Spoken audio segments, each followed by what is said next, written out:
एक तो आप बिहारी, ऊपर से ये बेरोजगारी, कहाँ से खत्म होगी लोगों की लाचारी। मतलब ये है कि बिहार में इतनी ज्यादा बेरोजगारी बढ़ चुकी है कि कभी यहाँ लोग नौकरी के नाम पर लाखों करोड़ों रुपए लोगों से ठग लेते हैं, तो अब पूरी की पूरी नौकरी ही फर्जी साबित हो चुकी है। स्वास्थ्य विभाग में लोग 5 साल से कड़ी मेहनत कर नौकर की तरह काम कर रहे थे, जी जान लगाकर, लेकिन जब बात उनकी सैलरी की आई तो पता चला कि नौकरी ही नकली है। आप बिहार से हैं ये भूलिएगा मत, इसीलिए जब भी आपको कोई नौकरी दी जाए तो उसकी जांच पड़ताल अच्छे तरीके से कर लीजिए, वरना आगे की खबर में हम आपको बताते हैं कि आपका हाल क्या होगा। क्योंकि इसी बिहार में कभी फर्जी थाना निकलकर सामने आता है तो कभी स्वास्थ्य विभाग ही फर्जी बन जाता है।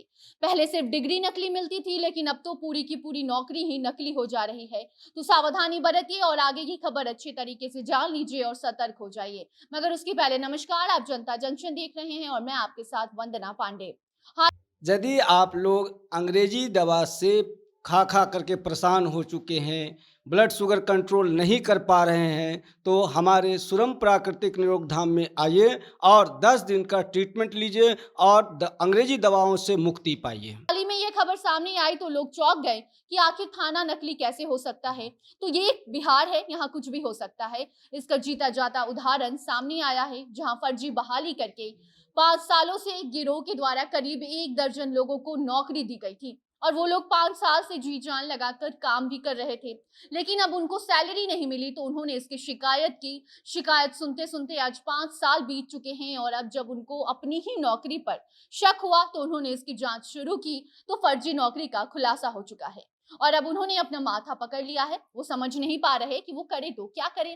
थाने में जाएंगे तो क्या पता फर्जी थाना भी निकल जाए, और नौकरी तो पहले से ही इनके हाथ में नहीं है, तो पैसे भी इनके पास नहीं है कि आगे कुछ स्टेप ले सके। सोचिए, इस तरीके से बिहार में बेरोजगारी बढ़ी है कि लोगों को नौकरी के नाम पर ठगा जा रहा है।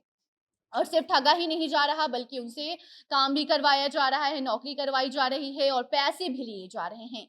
घूस के तौर पर लोगों को लूटा जा रहा है, लेकिन लोग पैसे के भूखे हैं। इसी वजह से वो किसी भी तरीके से नौकरी में लगना चाहते हैं, जिसके लिए वो कई लाख रुपए घूस के तौर पर दे देते हैं और सोचते हैं कि हमारा तो सरकारी नौकरी हो चुका है। लेकिन देखिए, सरकारी नौकरी के नाम पर किस तरीके से लोगों को लूट लिया गया है। स्वास्थ्य विभाग का मजाक बनाया जा रहा है और किसी को कानो कान इसकी खबर तक नहीं हुई। अब जाकर मामले का खुलासा हुआ है तो लोगों की आंखें चौंधिया गई हैं और समझ नहीं पा रहे कि भरोसा करे तो किस पर करे।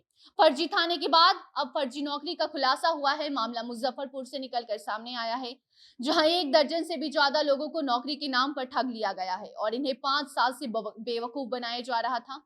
और अब इस मामले में मुजफ्फरपुर के थाने में शिकायत भी दर्ज कराई गई है। पीड़िता रीना की माने तो उन्होंने बताया है कि 5 साल पहले स्वास्थ्य विभाग के नाम पर बहाली की गई और बहाली में करीब दर्जन भर पुरुष और महिलाओं को नौकरी दी गई, जिसमें ये भी शामिल थी। साल 2016 से लेकर साल 2021 तक विभाग में लोग काम करते रहे। कई लोगों की तो पोस्टिंग भी हो गई, लेकिन वेतन नहीं मिला तो लोग इसकी शिकायत करने लगे, लेकिन किसी ने इनकी पहले सुनी नहीं और बात टालते गए और अब बात यहाँ तक पहुंच गई है। जो एफआईआर दर्ज करवाया गया है उसमें मधुबनी के रहने वाले अंदौल निवासी अवधेश ठाकुर, जिन्हें लोग भिखारी ठाकुर कहते हैं, उनका नाम भी सामने आया है और साथ में पटना के जक्कनपुर निवासी गिरिजानंद पांडे भी आरोपी बताए गए हैं।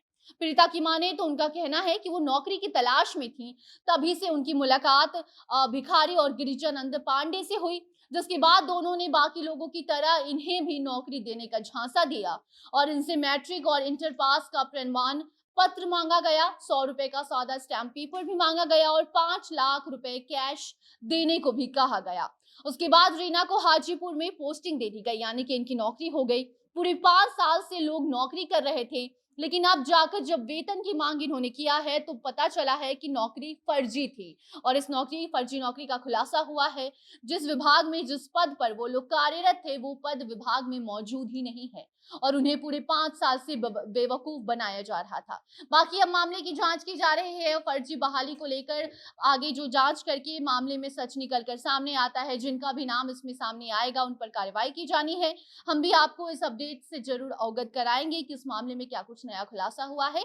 तब तक आप ऐसे फर्जीवाड़े से खुद को बचाएं और सतर्क रहिए। इसी के साथ हमें दीजिए इजाजत। वीडियो को शेयर कीजिए और अपनी राय भी कमेंट बॉक्स में आप बता सकते हैं और अन्य खबरों को जानने के लिए देखते रहिए जनता जंक्शन। कैमरे के पीछे थे विशाल और मैं थी आपके साथ वंदना। धन्यवाद।